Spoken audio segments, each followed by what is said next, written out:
Tonight's story is called The Stillwater Part 3, Accounts Balanced, written by Ravyn Crowe. Turn the lights off, get comfortable, and enjoy the tape. The notebook remained on Rowan's desk. For a long time he simply stared at it. He knew it belonged to someone important, someone who had been trying desperately to remember. But every time Rowan reached for the memory, it slipped away. A voice without a face. A name without a person. A feeling without a memory. Finally, he opened it again. Every page remained blank. No names, no notes, no explanations. Everything had been erased. Everything except the final page. 4 words remained. They were already here. The sentence unsettled him more than anything the printer had produced, because it suggested something he had never considered. The watchmen hadn't followed the Meridian. They hadn't arrived. They hadn't been summoned. They were waiting. They had always been waiting. The printer activated. The sound echoed through the nearly empty ship. Rowan didn't run this time. There was no point. The machine would finish when it wanted to. The message would say what it wanted to say. He was no longer receiving warnings. He was receiving updates. The paper slowly emerged.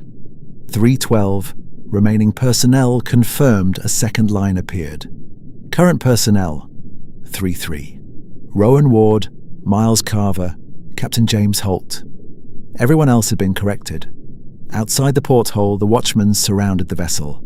Dozens of pale figures stood beneath the water. Motionless, silent, patient. The circle was forming. Miles found Rowan near sunset. The recovery specialist looked exhausted. His eyes were bloodshot. His hands shook. He carried a weathered journal beneath one arm and several loose documents beneath the other. Without speaking, he spread them across the table. I found it. Found what? The reason. Miles opened the journal. The pages were brittle with age. The handwriting faded, but the drawings remained. A circle. Tall figures standing hand in hand. One place intentionally left empty. Waiting. Rowan immediately recognized the symbol. He had seen it carved into several recovered artifacts. The same symbol. The same circle. Salem, Miles said quietly. What does Salem have to do with this? Everything. Miles turned another page. The handwriting changed. Older, more frantic. The ink bled into the paper. October 3rd.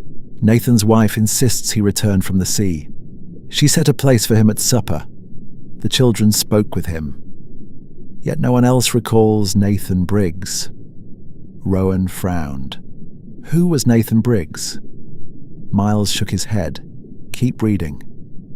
October 11th. The children no longer remember their father. His clothing remains. His boots remain. His name remains in this journal. But I alone recall the man. A chill ran through Rowan. The journal felt less like history and more like a mirror. Miles turned another page. A crude drawing filled the center. A harbor, fishing vessels, a church overlooking the water, and standing waist-deep beyond the docks. A tall, pale figure. October 19th. Samuel reported seeing a man in the harbor. He stood unmoving from dawn until dusk. No face could be seen, yet Martha claimed it resembled her missing son. Another line had been added beneath it, written by a different hand, a shakier hand.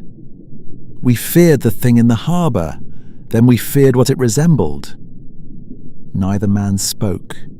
Outside the porthole, the dark water remained perfectly still. The journal continued. Ships vanished. Families forgot names. Entire lives disappeared from memory. The settlement became desperate. They tried prayer, isolation, fasting. Nothing worked. Then a merchant vessel carrying gold and valuables sank offshore. The disappearances stopped. Not forever. but long enough for people to notice. Years later, someone made the connection. The sea accepted memory through objects, through offerings. So the townspeople began sending tribute into the ocean. Gold, jewelry, wedding rings, family heirlooms, religious relics, objects carrying pieces of themselves. Generation after generation, they continued, until nobody remembered why. Only that it had to be done. The offering wasn't payment, Miles said. What was it? A substitute. The answer settled heavily between them. The sea accepted memory through objects. Miles pointed toward the circle symbol. Instead of people. The room went quiet. The watchmen aren't monsters. Miles's voice had become almost a whisper. They're what remains after Stillwater finishes remembering someone. The printer activated. Both men looked toward it. Neither moved. The message slowly emerged. 312, offering incomplete. And suddenly Rowan remembered. The recovery vessel, the storm, the colonial wreck, the gold, the transmission. Put it back. The memory returned with terrible clarity. I heard it. Miles looked up. What? The warning. Rowan's voice grew quieter. 6 years ago. Everything spilled out. The wreck, the missing cargo, the stolen tribute, the ignored warning, the choice to do nothing. The years spent pretending it didn't matter. When he finally finished, Miles sat in silence, then slowly nodded. I know. Rowan looked up. You knew? I spent 6 years trying to understand why that ship disappeared. A pause. I think part of me always knew we were never supposed to bring those things back. The next morning, Miles Carver was gone. The journals vanished, the drawings vanished, the research vanished. Every piece of evidence disappeared with him. Only one thing remained. The printer slip. 312. Offering incomplete by sunset, only 2 people remained aboard the Meridian, Rowan Ward and Captain James Holt. The captain stood on the bridge, exactly where Rowan expected him to be. Hands folded behind his back, watching the sea. For several minutes, neither spoke. Then Holt broke the silence. What aren't you telling me? Not angry, not accusing, just certain. And for the first time in 6 years, Rowan stopped running. He told Holt everything. The wreck, the offering, the warning, the stolen cargo, the 6 years of silence, the choice he made. The captain listened without interruption, without judgment. When Rowan finished, Holt continued staring at the motionless Atlantic. Finally he spoke. You heard the warning. Rowan nodded. A long silence followed. Then Holt said, and you did nothing. The words weren't cruel, they were worse. They were true. The printer activated shortly before dawn. 312, debt outstanding. By morning, Captain James Holt was gone. The bridge remained. His cabin remained. The ship remained. Only the captain had been removed. Rowan eventually found Holt's cabin and stopped. Printer slips covered the desk. Dozens of them, every message, every warning, every correction, carefully folded, carefully organized. The captain had believed him. The entire time, the realization hurt more than the disappearance. The printer activated one final time. Rowan walked slowly toward it. No fear, no panic, only understanding. The paper emerged. 312. Return accepted. A second line appeared. Account balanced. Then the ocean moved. Not as a wave, not as a storm. It withdrew. The Atlantic slowly pulled away from the Meridian. The ship settled upon an ancient seabed no human being was meant to see. And standing upon it were the watchmen. Hundreds of them, arranged in a perfect circle around the vessel, hand in hand, waiting. At first, they all appeared identical, tall, pale, featureless. Then Rowan noticed details, a familiar posture, a familiar stance, a familiar silhouette. Recognition arrived slowly. Sarah, Tom, Benjamin, Liam, Miles, not gone, not destroyed, remembered. Then Rowan saw another figure standing near the edge of the circle. Something about it felt familiar. A memory struggling to surface. The figure slowly tilted its head. For the briefest moment, Rowan saw Captain Holt. The beard, the watch cap, the steady eyes, the calm certainty. Then the image faded. The smooth face returned. Silent, ancient, featureless. Yet Rowan knew.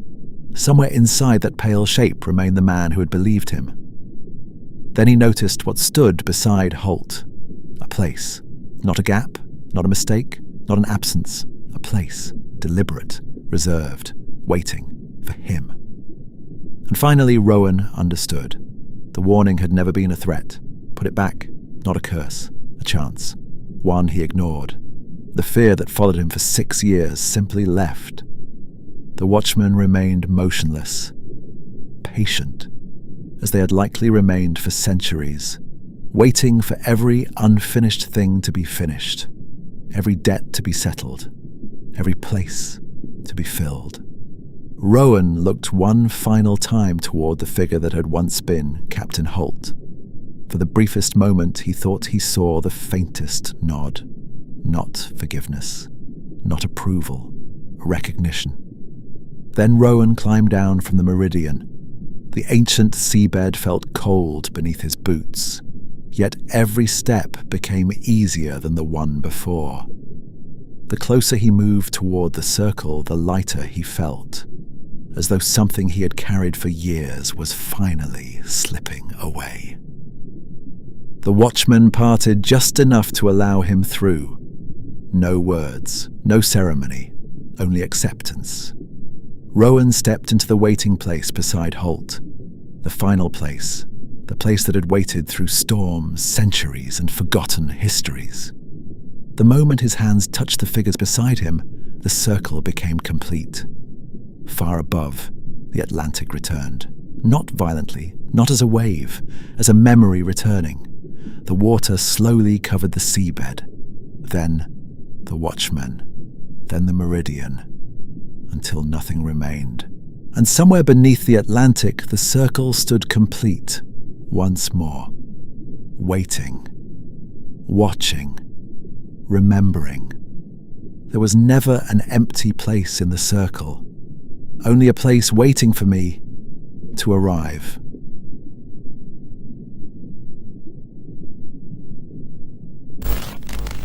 Hope you guys enjoyed the conclusion of Ravyn Crowe's Stillwater.